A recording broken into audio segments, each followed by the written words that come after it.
Fericiți cei sărași cu Duhul, au bilet la primul rând, la circ, la viață, la minuni ieftine, cu lut pe pantofi și parfum pe gând.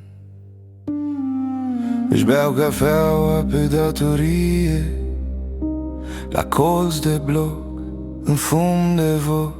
Se jură iar pe o icoană strâmbă că mâine sigur o să fie tot. Fericiți cei săraci cu Duhul, nu-i doare ce nu pot să știe. Hei, plâng în glumă, râd în scrumier și cred în orice promisie târzie. Fericiți cei săraci cu Duhul, la masa lor se împarte cerul gol. Ridică paharul, jură pe nimic și simt că au deja totul când n-au niciun rol. Își pun credința în banii altuia, în vorba dulce, în șmecherul de cartier. Își vând norocul la minut pe car, că poate vine și la ei un ieri. Mă uit la ei, mă văd pe mine, când mi-am uitat sufletul la bar. Cresc iluzii pe spinare și le hrănesc cu fiecare iar.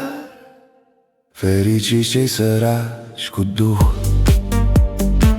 nu-i rupe dorul de mai sus, îi ține cald o vorbă aruncată și-un lasă că te sun rămas în plus.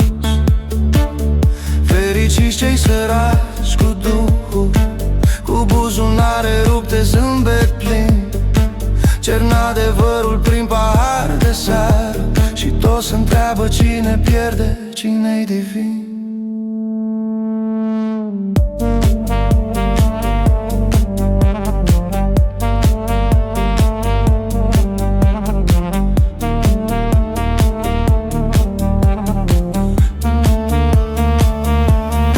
Și dacă-s eu, și dacă ești tu, sărac de cap, bogat în tabu, ne tremură rugăciunea pe limba strâmbă a orașului. Ne numărăm păcatele la lumina telefonului. Fericiți cei săraci cu Duhul, că nu aud cum cade cerul greu, țin lumea strâmbă cu o glumă proastă și jură că-i dreptatea lui Dumnezeu al meu.